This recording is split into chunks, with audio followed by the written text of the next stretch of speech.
Tell us about what motivated you about Cognitive Solution LLC to see that need in the community. So what's interesting just about my career trajectory in general is that that motivation goes hand in hand for both my practice and why I teach graduate studies at Xavier University in the counseling program. In my studies and becoming a licensed professional counselor and licensed marriage and family therapist, one of the things that I recognized was that there were not a lot of helpers that looked like me. So I felt disconnected almost to the idea of people really truly understanding what it meant to be a Black woman or a person of color in the United States of America, because we have a very different history and a very different perspective than a lot of other cultures.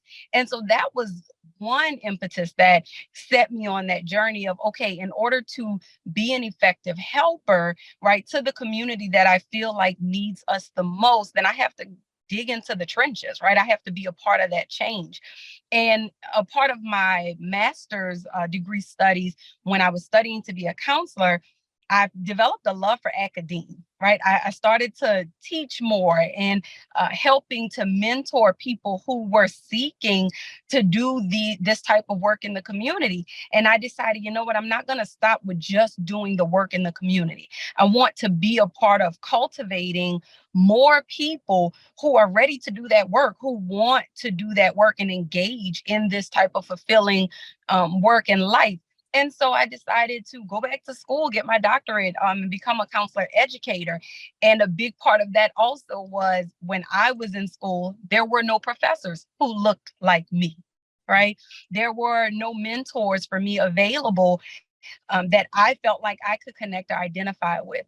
And I think that identification is an important aspect of anyone's dreams or goals. Sometimes we don't know what we can accomplish when we don't see people who look like us Absolutely. those things. And so for me, it just kind of all snowballed. It was like, yes, I want to do this. I want to be a part of giving back and helping the community and helping those people who I think need it most. But I also want to be an example that you can achieve this too. This doesn't stop with me, right? So if I'm opening doors, I'm opening them for the next generation to come through and go way further than I ever have in this career, in this practice. So it's a part of that motivation of just wanting to see our community and society grow bigger and better than what I could have even imagined or envisioned.